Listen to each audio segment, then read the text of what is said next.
Me llamo Chelsea y tengo 32 años. Se suponía que la reunión familiar iba a ser alegre. Mi madre había alquilado la casa del lago para el fin de semana, la misma a la que habíamos ido todos los veranos desde que era niña, y por una vez todos aparecieron. Mi hermana, Margaret, su marido, Trent, mis primos, incluso mi tío, que nunca viene a nada. Había guirnaldas de luces alrededor de la barandilla del porche. ¿Alguien había asado demasiado maíz?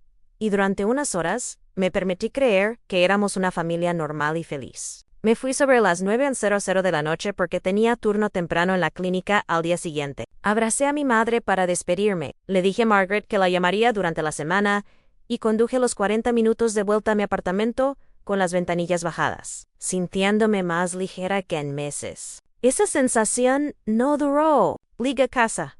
Me quité los zapatos y abrí la aplicación del banco por costumbre, como cuando uno mira el móvil antes de dormir sin pensarlo mucho. El número en la pantalla no tenía sentido al principio. Parpadeé, actualicé la aplicación, pensando que debía ser un fallo. Mi cuenta corriente, la que había estado ahorrando durante 2 años para dar la entrada de una casa, la que tenía $41.0 esa mañana, mostraba un saldo de $312. Me senté al borde de la cama un buen rato antes de poder procesar lo que veía. Revisé el historial de transacciones con las manos temblorosas, y ahí estaba, se aclara la garganta. Una sola transferencia bancaria realizada esa tarde, mientras estaba en la casa del lago comiendo maíz a la parrilla y creyendo en la familia. La transferencia había ido a una cuenta a nombre de Trent Wakeman. Mi cuñado no dormía esa noche. Llamé a la línea de emergencias del banco a las 2 de la madrugada y esperé 40 minutos, con el corazón latiéndome tan fuerte que lo sentía en la garganta. La mujer que me atendió fue amable, pero firme. Me dijo que, como la transferencia se había autorizado mediante un enlace de acceso compartido antiguo, uno que Margaret y yo habíamos configurado cuando compartíamos un plan de teléfono y que yo había olvidado eliminar, no se marcaría automáticamente como fraude. ¿Tendría que presentar una denuncia policial si quería que se investigara como robo? A la mañana siguiente, antes de mi turno, fui en coche a casa de mi hermana, todavía con la ropa del día anterior y los ojos enrojecidos de tanto llorar. Margaret abrió la puerta con cara de enfado, como si la estuviera interrumpiendo. Cuando le conté lo sucedido, ni se inmutó. Simplemente se giró y llamó a Trent. Bajó las escaleras en chándal con una taza de café en la mano, como si nada en el mundo hubiera pasado. Le pregunté directamente si había sacado dinero de mi cuenta. No lo negó, ni siquiera fingió arrepentirse. Simplemente se encogió de hombros, tomó un sorbo de café y lo dijo como si yo fuera la irracional de la sala. Lo necesitábamos más que tú, Chelsea. Ni siquiera tienes hijos. Me quedé allí, en su cocina, la misma donde les había llevado sopa cuando Margaret tuvo gripe, donde les había ayudado a pintar las paredes el verano que se mudaron, y sentí que algo dentro de mí se congelaba y se quedaba paralizado. Me temblaban las manos, pero ya no podía hablar. Me agaché y cogí mi bolso del mostrador, el que contenía mi cartera y mis llaves, y lo miré fijamente a los ojos. Entonces, ¿no te importará lo que viene después? Trent se rió. Margaret también se rió. Una risita corta y desagradable, como si acabara de contar un chiste malo en una cena. ¿Qué vas a hacer, Chelsea? Lore, dijo Trent, dejando la taza con tanta fuerza que el café salpicó el mostrador. Es dinero de la familia. No dije ni una palabra más. Me di la vuelta y salí de la casa con el pecho ardiendo y los ojos escocidos por no Lori, no delante de ellos. Me senté en mi coche en la entrada de su casa durante casi 10 minutos, antes de poder controlar el volante lo suficiente como para conducir. Y para cuando llegué a la comisaría, creo que una parte de mí ya sabía que esto no iba a terminar en silencio. Presenté la denuncia esa misma tarde. Les di todos los detalles a los extractos bancarios, la confirmación de la transferencia, las capturas de pantalla de su nombre en la cuenta receptora. El agente que me tomó declaración me dijo que el robo entre familiares seguía siendo robo según la ley y que se pondrían en contacto conmigo en el plazo de una semana. No esperaba que sucediera tan rápido. No esperaba estar 3 días después de nuevo en esa misma cocina, mi madre a un lado, llamándome egoísta por haber destrozado a la familia, Margaret gritando que lo había arruinado todo, Trent apoyado en la encimera con esa misma expresión de suficiencia en la cara, seguro de que no le iba a pasar nada. Y fue entonces cuando sucedió. Un fuerte golpe sacudió la casa, con la suficiente fuerza como para hacer vibrar los platos del armario. Todas las cabezas en esa cocina se giraron a la vez.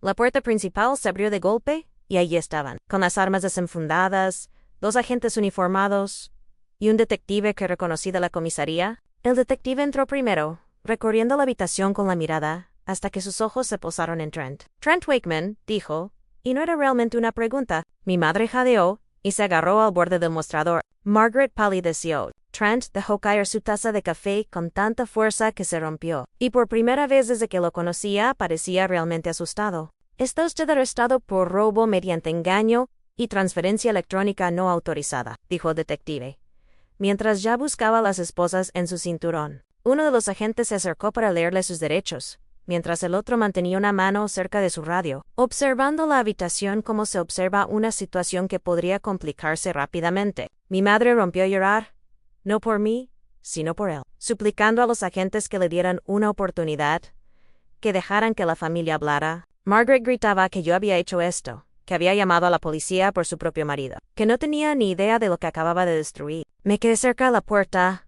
abrazándome a mí misma, viendo como un hombre en quien una vez confié lo suficiente como para invitarlo a mi familia, salía esposado de esa cocina. ¿No? ¿Me miró al salir? Miró al salir. El detective se quedó unos minutos después de que el coche patrulla se marchara, y fue entonces cuando las cosas dieron un giro inesperado. Me preguntó si podíamos hablar en privado, y lo seguí hasta el porche. Me dijo que, una vez que hubieran revisado los registros financieros de Trent para procesar mi denuncia, habían encontrado algo más, algo que no tenía nada que ver conmigo. Trent había estado transfiriendo dinero discretamente de la cuenta de jubilación de su propia madre durante casi un año, pequeñas cantidades al principio, luego mayores, utilizando el mismo tipo de laguna legal de acceso compartido que había usado conmigo. Ella no se había dado cuenta porque rara vez revisaba sus declaraciones, y Trent había contado precisamente con eso. Sentí que el suelo se tambaleaba bajo mis pies. Todo este tiempo había pensado que era la única. El detective dijo que la investigación se estaba ampliando, que podría haber más víctimas que aún no habían identificado, y que mi denuncia había sido el hilo conductor que desentrañaba todo el asunto. Me agradeció por haber denunciado.